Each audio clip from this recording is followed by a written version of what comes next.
The city's skyline was a mix of shining glass and steel, all gleaming under a cold, pale morning sun. New Liberty City was a place where dreams were made and broken, where fortunes were built and crumbled in the same breath. It was the kind of city that had eaten me alive and spit me out, except I didn't look like it. I kept my face sharp, kept my suit crisp, and kept the image of the perfect family intact. I was Nathaniel Ford, the man everyone trusted, the one who had built a tech empire from nothing.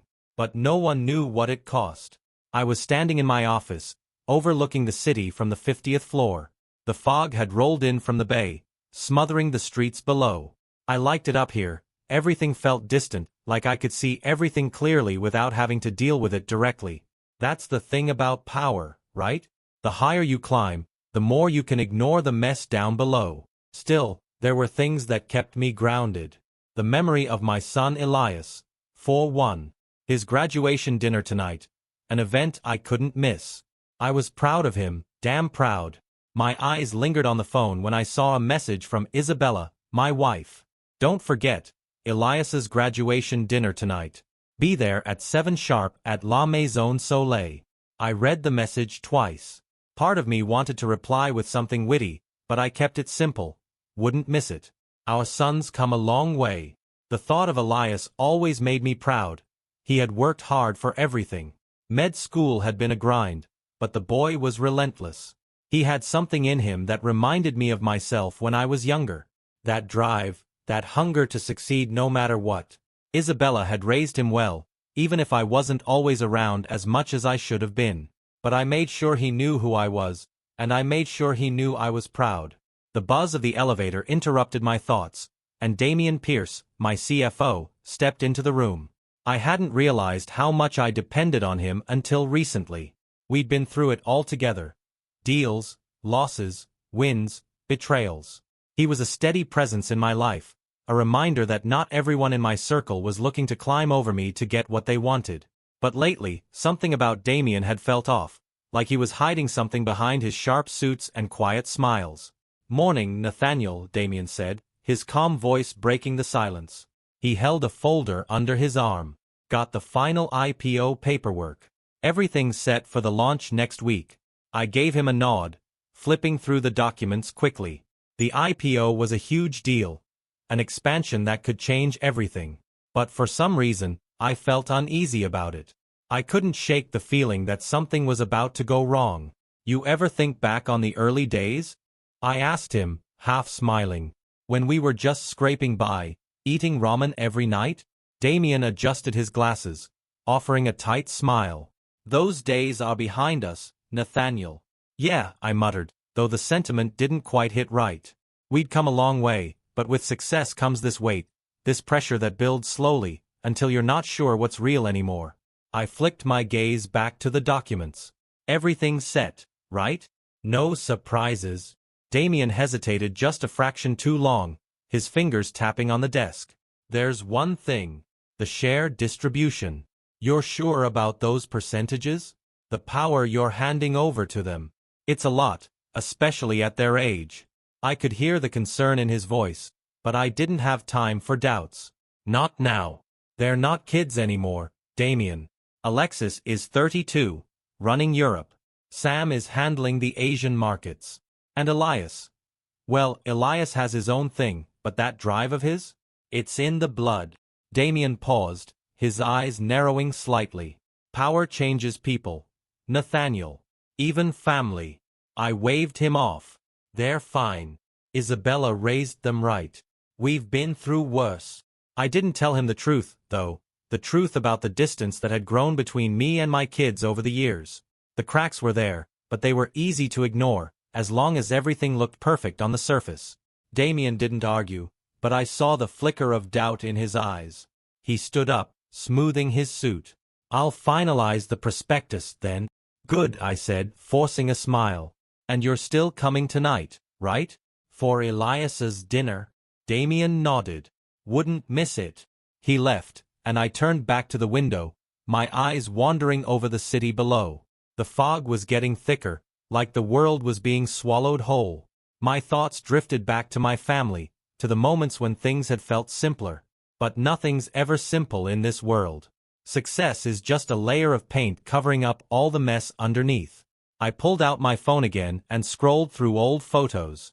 There was Isabella at some charity event, looking flawless as always. Alexis at her wedding, Sam's engagement party. Happy moments, sure. But I couldn't shake the feeling that something was off. Elias had been distant for months, ever since he started med school. And Alexis? I don't know. Maybe it was just me, but her smile had started looking a little too forced lately. But I couldn't let myself dwell on it.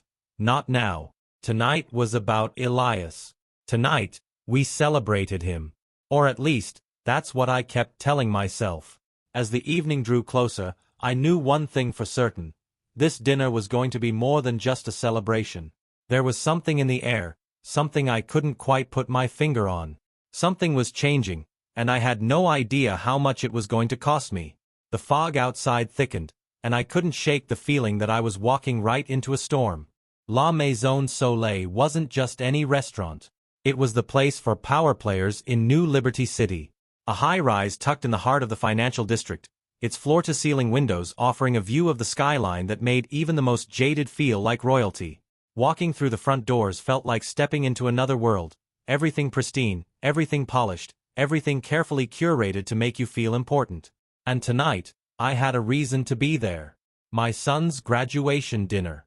I stepped into the dimly lit restaurant, greeted by a soft hum of chatter, clinking glasses, and the faint scent of rich, aged wine. The place had that certain air of exclusivity, where every guest seemed to have a story to tell, and every story was meant to impress. Isabella was already there when I arrived, of course. She always got places early, made sure everything was perfect, from the flowers on the table to the cutlery on display. She looked stunning, radiant, really. A deep red gown that hugged her figure just right. Her hair was pulled back in that elegant style she always wore for these kinds of events, the kind that said, "I'm the queen of this castle." She greeted me with a smile that didn't quite meet her eyes. Something about it felt forced, like she was trying to make it look effortless, but it wasn't. It was as if she was playing a part in some performance, and I was too distracted to notice. "Have you heard from Elias?" she asked, her voice just the right mix of concern and calm. "He's not answering his phone." I knew better than to get rattled. Elias was his own man now. A bit distant these days, yes, but he'd always been like that once he set his mind on something. "Probably stuck in traffic," I said, trying to dismiss the worry in her voice. "You know how it is down in the city center." She nodded, but I could tell she wasn't convinced. She tapped her phone a few more times, probably trying to get him on the line. It wasn't unusual for Elias to be late. He was always the one running around, dealing with hospital emergencies or whatever else had his attention these days. He was no longer the little boy running around with his backpack. Now he was a grown man with responsibilities. Just as I was about to take my seat, Alexis walked in, our oldest, always impeccably put together, like she was born to run a company. Her sharp black suit made her look more like a CEO than my daughter, but I wasn't surprised. She'd taken the European operations by storm, climbing the corporate ladder with the kind of focus that left everyone else in the dust. She flashed me a smile. "Dad," she said, giving me a brief hug. "Looks like Elias isn't here yet?" "Nothing new," I said with a shrug, trying to hide the knot forming in my stomach. "He'll show up. It's Elias, after all." Sam entered shortly after, with his fiancée, Crystal. Sam was always the most easygoing of the bunch. Charming, but never as driven as Alexis or Elias. He had his own path, his own way of doing things, and yet, he always seemed to land on his feet. Crystal was beautiful, a bit shy but carrying herself with that quiet elegance that seemed to be part of the family. They took their seats, and soon enough, the conversation turned to business. Markets, stocks, acquisitions. Everyone else fell into their roles without hesitation, sliding into discussions about numbers and projections like it was second nature. But me, I couldn't focus. Something felt off tonight. Maybe it was the lingering unease from earlier, Damien's warning, the distant look in Elias's eyes the last time we spoke. Or maybe it was just the fact that, despite all the success we'd achieved, I was starting to see the cracks. "Where's Elias?" I asked, suddenly realizing that I had lost track of time. The dinner was supposed to be a celebration, but I was still waiting for the piece that would complete the picture. Probably running late with one of his hospital things, Alexa said, like it was no big deal. But the way she said it, like she knew he'd be late, was strange. Almost too casual. I didn't press it. As the minutes stretched on, I found myself growing more and more restless. It wasn't like Elias to be this late. Sure, he had his work to do, but tonight was important. It was supposed to be about him, about the future. But all I could think about was this nagging feeling that something was wrong. It was like the entire night was off balance. And then, just as I was about to ask Isabella if she'd heard anything from him, the door swung open, and there he was, Elias in his usual rush, his medical coat tossed over his arm in favor of a blazer that didn't quite fit him right. His hair was tousled, like he hadn't had time to even look in a mirror before showing up. Sorry. Elias apologized. Breathless. Emergency at the hospital ran long. He ran a hand through his hair, then quickly scanned the room. Everything okay? I watched him carefully, my eyes narrowing as I studied him. Something about the way he moved, the way he spoke, there was a distance there. It wasn't the usual Elias. The one who would joke around, who would throw himself into a conversation with energy. Tonight, there was none of that. He seemed off. His charm, the thing I had always admired, was missing. And instead, there was just this air of unease. Damien walked in right behind him, almost as if he were following him in. He gave me a nod and took a seat next to Isabella, his expression unreadable. Damien's presence didn't calm my nerves, either. It only made them worse. The way he watched everything with that calculating look in his eyes, it was almost like he was trying too hard to act normal. For a moment, everything felt like it was sliding out of focus. The conversation started again, but I couldn't pay attention to it. I watched my children. Elias was barely there, his focus drifting in and out, his eyes not meeting mine. Alexis was talking shop with Sam, their words flying fast, as if there wasn't a dinner to celebrate. Isabella was checking her phone again, but she never once looked at me. It was like we were all playing parts in a play, but none of us knew what the script was anymore. And then it happened. A phone vibrated on the table. A loud, jarring sound that cut through the low hum of conversation. It was Elias's phone. I didn't even think. I just reached out and grabbed it. I saw the message light up on the screen, the words making my heart stop. It's done. The power's yours now. The share documents are altered, and they won't know until it's too late. It wasn't from Elias. It was from Damien. The phone felt heavier than it should have. It was like the weight of the words on that screen hit me harder than anything I'd ever carried. I stared at the message, trying to make sense of it, but there was no denying what it meant. My world, everything I had built, every decision, every sacrifice, every sleepless night, was being torn apart in front of me. It's done. The power's yours now. The share documents are altered, and they won't know until it's too late. Damien. It was him. The man I had trusted for over 20 years. The man who had stood by me, made deals with me, and helped me navigate through the stormy seas of business. The man who had become almost like family. And now, he was the one behind it all. I could feel the heat rising in my chest, my pulse quickening. The anger, the betrayal, it was all too much. But I couldn't let anyone see it. Not here, not now. I quickly dropped the phone back onto the table, trying to act casual, like nothing had happened. But inside, everything was falling apart. I looked around the table, my family sitting there, oblivious to the storm brewing in my head. Isabella was laughing at something Sam had said, her voice light and carefree. Alexis was talking about her latest European market expansion, Sam was talking about some new startup he was working on, and Elias was staring down at his plate, pushing his food around, barely participating. The gap between us had always been there, but tonight, it felt like an ocean. But I couldn't focus on them, not right now. I had to deal with this. I had to make sure that Damien paid for this. And I had to do it without them knowing. I stood up from the table abruptly, my chair scraping loudly against the floor. "Excuse me," I muttered, my voice low, and without waiting for a response, I turned and walked away from the table. I felt eyes on me, but I didn't look back. I needed to get away from the noise, the laughter, the faces of people who had no idea what was happening. I needed to think. The elevator ride down was quiet, just the soft hum of the machine as I stared at my reflection in the mirrored walls. I didn't recognize the man staring back at me. He looked older, worn, like he had lived 100 lifetimes in the last few hours. There was a fire in his eyes now, an unrelenting anger that wasn't there before. And behind it, the coldest of resolve. I stepped out into the lobby, took a deep breath, and pulled out my phone. I had to act fast. Damien thought he had won. He thought he could get away with it. But he hadn't accounted for one thing. I wasn't going to let him. I dialed the number, my finger hovering over the screen for a moment before I hit the call button. "Damien," I said, my voice steady, but with a coolness that I knew would send a chill down his spine when he heard it. There was a slight pause on the other end before he picked up. "Nathaniel." His voice was calm, almost too calm. "Everything all right?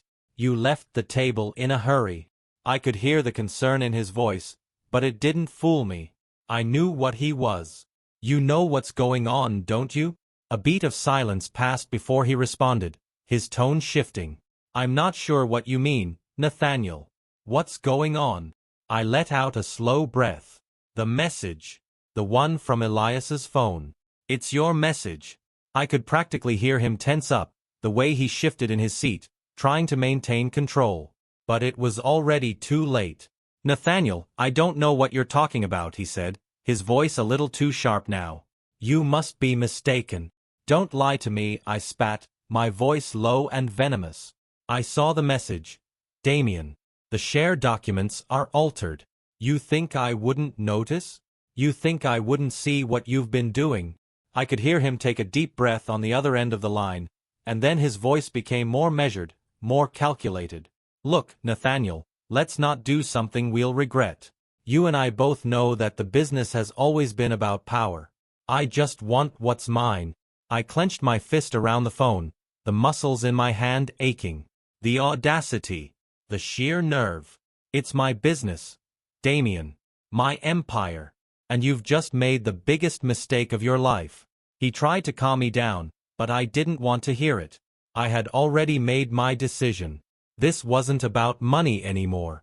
It wasn't about business. It was personal. And Damien had crossed a line that no one came back from.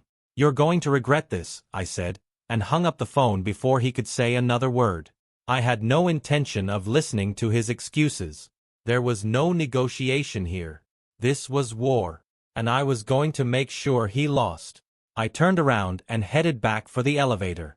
There was a fire burning in me now, a need to make things right, to fix everything Damien had broken. I was done being passive, done being polite. This was my life, my legacy, and I wasn't going to let anyone, especially not him, take it from me. I stepped out of the elevator, my mind sharp with purpose. The lobby of La Maison Soleil was bathed in the soft glow of ambient light, but it felt like an alien world now. The elegance, the luxury, it all seemed so hollow, like it was built on a foundation of lies. Damien thought he had outsmarted me. He thought he could move the pieces around and play me like a puppet. But what he didn't know was that I had been in this game longer than he had. And I wasn't going to let him pull the rug out from under me, not now. Not after everything I had worked for. I pulled out my phone again, my fingers already typing. The message was simple, swift, but cutting. "Damien, you've made a big mistake. I know about the shares. I'm pulling everything out. This isn't a game anymore." I hit send without a second thought, already knowing what would come next. Damien would scramble. He'd try to smooth things over, to pretend it was all just a misunderstanding. But I wasn't going to give him that. He had to know that this time, he had crossed a line. And I wasn't going to play by his rules anymore. I stared out at the city skyline, the mist from the bay still lingering in the distance. My phone buzzed a moment later. It was from Damien. "You're making a mistake, Nathaniel. We've worked too hard to let this go now. Think about your family." I almost laughed when I read it. My family? The same family that he'd been conspiring against? The same family that had no idea what he had been doing behind the scenes? I typed my response with cold precision. "Don't try to play the family card. You made your choice. Now I'm making mine." I let the message sit for a moment before hitting send. I could almost hear the panic setting in on the other side of the line. This wasn't just about money to me anymore.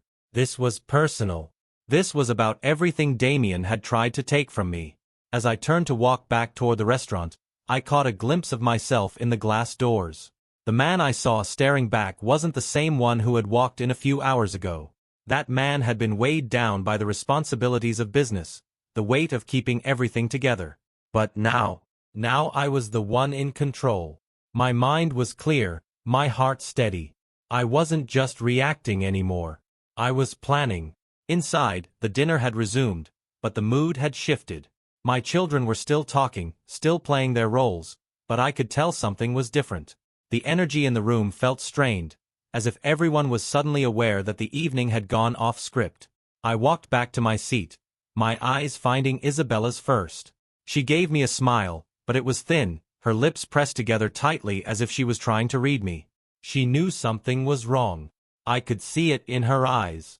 "Everything okay?" she asked, her voice barely audible, but sharp with concern. I nodded, forcing a smile, though it felt more like a grimace. "Just needed a moment to get some air," I said, keeping my tone neutral. I couldn't let her see the fire inside me, not yet. She wouldn't understand. As I sat back down, I glanced at Elias, who was still staring at his plate, looking like he'd rather be anywhere else. The distance between us was more than just physical. It was like he was living in a world of his own, and I didn't have a place in it anymore. Damien had been right about one thing: power changes people. But I didn't think it was the power that had changed Elias. No, it was something else. Something deeper. It was the coldness, the emptiness that came from too many years of living in the shadow of the empire I had built. He had never wanted this life, but it had always been waiting for him. The pressure, the expectation. "Elias," I said, my voice louder than I intended. He looked up at me, his eyes distant, like I had just pulled him from some other world. "Everything all right?" I asked, a little too bluntly maybe. I couldn't help myself. He was my son. And yet, in that moment, I felt like I barely knew him anymore. He hesitated, then forced a smile that didn't reach his eyes. "Yeah, just been a long day." I didn't press it. I couldn't. Whatever was going on with him, I wasn't going to figure it out tonight. I had bigger things to worry about. Damien had already made his move, but I hadn't made mine yet. The rest of the evening felt like a blur. The conversation kept flowing, but my mind was elsewhere. I could feel Isabella's eyes on me, but I couldn't look at her, not yet. Not with everything happening behind the scenes. Damien was watching me too, sitting there like he had no idea what was coming. His glass of wine sat untouched, his fingers tapping nervously on the table. It was almost pathetic. He was pretending to be calm, pretending like he wasn't already in a corner. But he was. And I was the one with the power now. As the evening came to a close, I could see the anxiety creeping into Isabella's face. She was watching me more closely now, as if she could sense that something had changed. But she didn't know what. Not yet. I wasn't going to tell her. Not now, anyway. I stood up to leave, a momentary silence falling over the table. "I'll see you all later," I said, my voice controlled, my posture rigid. Isabella stood with me, her hand gently gripping my arm. "Nathaniel, what's going on?" she asked, her voice filled with concern. I turned to face her, meeting her eyes for a brief moment. "I'll explain later," I said, my voice tight, controlled. "Just not now." She didn't push me further, but I could feel the weight of her worry hanging in the air. I walked out of the restaurant, my mind racing. Damien was going to pay for this. But it wasn't going to be quick. I needed to be careful. I needed to make sure I hit him where it hurt the most. His reputation, his empire, his very future. It wasn't just business anymore. It was war. And I had every intention of winning. I didn't go straight home after dinner. I couldn't. My mind was too loud, too full of the chaos I just uncovered. The message from Damien. The changes to the shares. The lies. My trust, my entire foundation, had been shattered in a single text, and I wasn't about to let it settle into the back of my mind. Not yet. Instead, I drove. I didn't know where I was going, but the movement helped clear the fog that had settled in my brain. The city stretched out before me, the skyscrapers rising like silent sentinels in the dark. New Liberty City had always felt like home, a place where power, wealth, and influence had built everything I'd ever known. But tonight, it felt hollow, like it was all just a facade, and the cracks were starting to show. I found myself on the outskirts of the city, in an area I hadn't visited in years. It was quiet here, away from the flashing lights and the noise of the market. The streets were empty, the air cooler, fresher. I pulled into a small parking lot, the kind you'd miss if you weren't looking for it. I sat in the car for a while, staring out into the night, trying to make sense of everything. But it didn't make sense. Damien had always been the one I could rely on, the one I trusted when I couldn't trust anyone else. And now, I had nothing but a betrayal to process. The truth hung in the air like a heavy fog. It wasn't just business. It was personal. And I wasn't going to let him destroy everything I had built. A part of me wanted to confront Isabella, to tell her what I knew. But something held me back. The weight of everything we had built together, the house, the children, the life we'd led, felt like a delicate thing. If I shattered that too soon, there might be no coming back from it. Not for me. Not for her. Not for anyone. I gripped the steering wheel tighter, my knuckles white. I couldn't afford to think too much about her yet. She wasn't the problem right now. Damien was. I pulled out my phone again, scrolling through the messages, rereading Damien's response. That's when it hit me. There was a crack in his calmness. He was trying too hard to keep his voice steady. It was like he was already losing control, and he didn't even realize it.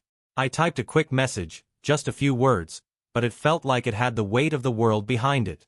Get your affairs in order, Damien. It's too late for apologies. I hit send and threw the phone into the passenger seat. I wasn't waiting for a response. It was over. It had to be. When I finally pulled up to the house, the driveway was dark, empty.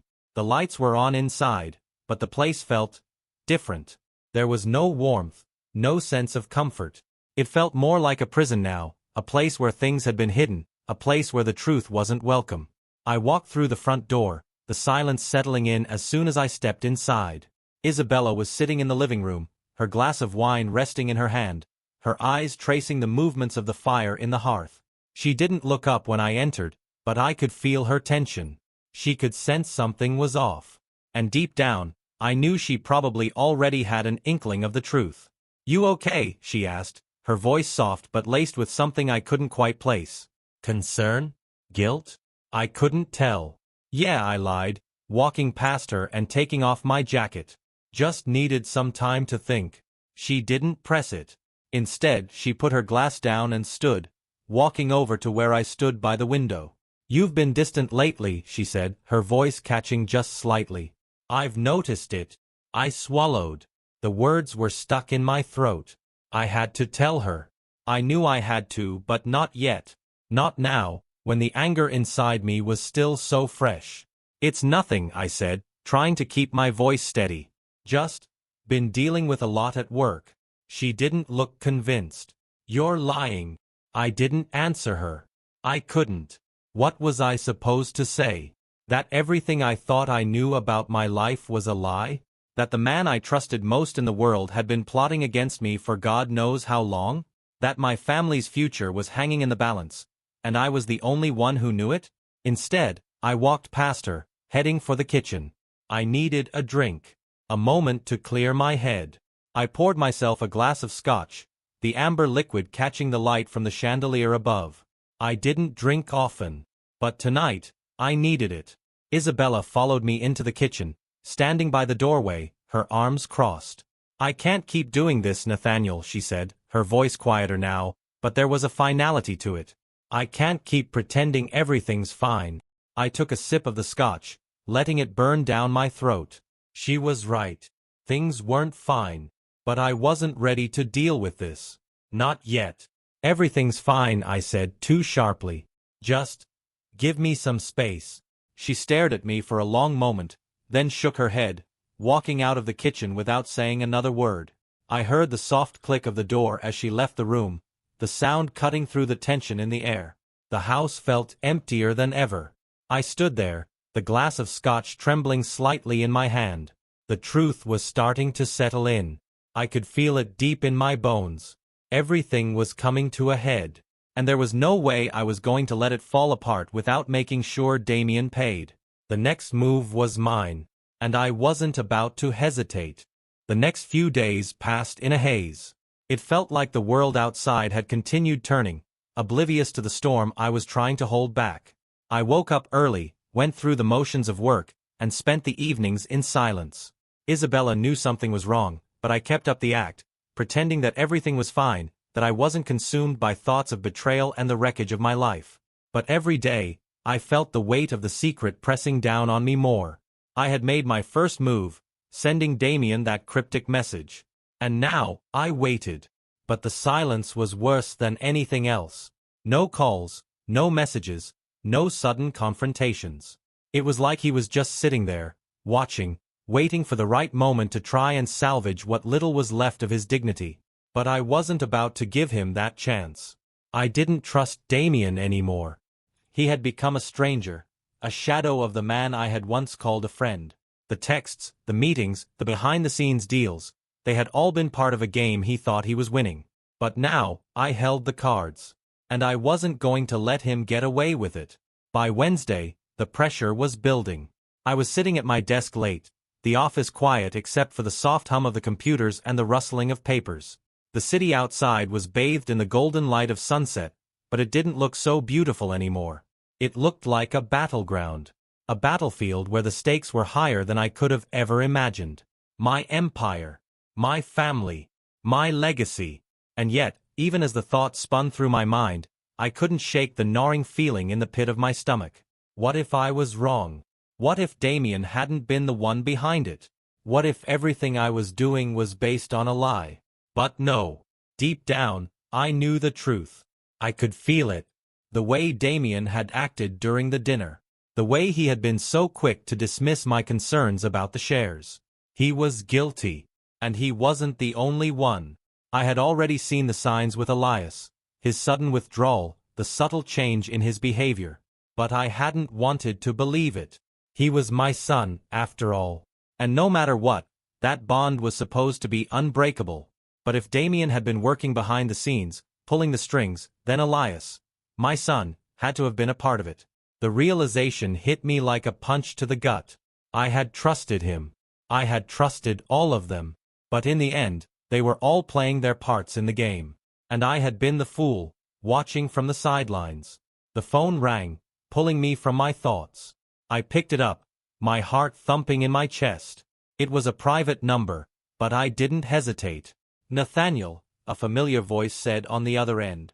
It was Damien. We need to talk. I didn't respond immediately, letting the silence stretch between us. My pulse was racing, but I kept my voice steady. I already told you, Damien. There's nothing to discuss. His voice came through again, quieter now, with an edge of desperation. You don't understand, Nathaniel. This is bigger than both of us. It's not just about the shares. It's about everything. Everything. I repeated, my hand gripping the phone tighter. You think you can just come crawling back now? After everything? I didn't have a choice. Damien's voice was rising now, frantic. You think I wanted this? You think I wanted to betray you? I didn't know how to stop it. It was too far gone. You don't understand the pressure they were putting on me. I was silent for a moment, letting his words hang in the air. Pressure? What pressure? The pressure of power? The pressure of control? If that was what it took for him to turn on me, then he was weak. And I wasn't about to let weakness slide. You're telling me you didn't want this? I said finally, my tone dripping with disdain. Damien, you made your choices. And now you're going to live with them. I hung up the phone, the sound of the line disconnecting sharp in the quiet office. I didn't feel the satisfaction I thought I would. All I felt was the weight of the next step, what had to come next. I glanced out the window again, the city sprawling beneath me. There was no turning back now. It wasn't just about business anymore. It was about family. And maybe I had been a fool for thinking they'd ever be loyal to me. The next morning, I made the call. I didn't tell Isabella about it. She wouldn't understand. Not yet. But I couldn't wait any longer. The truth had to come out. Damien had one last chance to redeem himself, but I wasn't going to make it easy for him. I was going to confront him, face to face. He needed to understand the depth of what he had done. And maybe, just maybe, he'd try to explain himself. But I wasn't holding my breath. The office was bustling when I arrived. My assistant had left a pile of messages on my desk, and I made quick work of going through them. But my mind wasn't on work today. My thoughts were focused on the man I was about to see, the man I had once called my closest friend, my partner. Damien arrived just after noon, his face a mask of practiced calm, but I could see the sweat beading on his brow, the way his fingers twitched as he stepped into my office. He didn't say anything at first. He just stood there, waiting for me to speak. I didn't keep him waiting long. "You know what this is about," I said, my voice low but firm. "The shares. The plan. Everything." Damien took a step forward, his eyes darting around the room. He looked uncomfortable, unsure. For the first time in all the years I had known him, he looked vulnerable. "I never wanted it to get this far, Nathaniel," he said, his voice almost pleading. "You have to believe me. It was supposed to be a temporary thing, just a way to buy some time." I leaned back in my chair, folding my arms. Buying time? For what? To destroy everything I've built. He winced, but didn't look away. "It's not like that. There's more going on here than you know. Bigger forces at play. If you just let me explain." I didn't let him finish. I stood up, slamming my hands onto the desk. "You don't get it, Damien. You don't get to explain yourself anymore. You made your choice. And I'm making mine." The tension between us was thick. Damien was standing there, his back straight, hands clenched at his sides, but his eyes were desperate, searching for some hint of mercy. I didn't give him any. Not after what he'd done. Not after how he'd played me for a fool.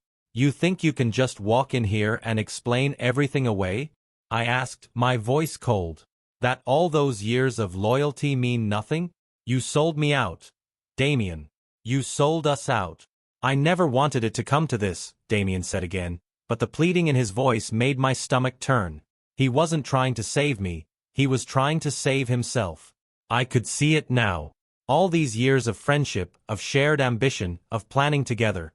It was just a game to him. And I was a pawn. I stepped closer to him, my eyes narrowing. "You're a coward, Damien. You betrayed the only people who ever trusted you. You thought you could play me like I was some idiot in the game, but you didn't see me coming." His jaw tightened. "You think I'm the only one involved in this? You think I'm the mastermind here?" I shook my head. "It doesn't matter who else is involved. You had a choice. You could have come clean. You could have come to me with the truth. But no, you chose to stay silent, to make moves behind my back, to feed my family to the wolves." His eyes flared with frustration, but I didn't care. The betrayal was too deep. "You will pay for this, Damien," I said, my voice low and final. "You've taken everything from me. My trust, my legacy, my family. And I'm not going to let you destroy any more of it." Damien opened his mouth to say something, but I wasn't listening anymore. I had already made my decision. I didn't need him to talk. I needed him to feel what I felt, to understand the weight of what he'd done. I walked to my desk and pulled out the papers. The ones I had prepared earlier that morning. The documents that would undo everything he'd worked for. "This is the beginning of the end for you," I said, holding them up. "I've already spoken to the board. The IPO is cancelled. Your financial future is about to collapse. And everything you've worked so hard to hide will come out. Every shady deal, every lie." Damien's face drained of color. He wasn't even trying to pretend anymore. His shoulders slumped, and he looked like a man who had just realized that he was beyond saving. "You can't do this," he said, his voice barely above a whisper. "You don't know what they'll do to you. You don't understand the consequences." I walked toward him, my step slow and deliberate. "You want to talk about consequences, Damien? You're the one who started this. You think I'm going to sit by and let you tear apart everything I've worked for? He took a step back, his gaze flicking to the door, then back to me. You're making a huge mistake. You don't know what you're getting into. They won't let you walk away from this. I paused, my eyes locked onto his. I'm not walking away, Damien. This ends now. You'll never get another chance to hurt me or my family again. I placed the papers on the table between us, watching as the weight of it sank into him. He didn't speak.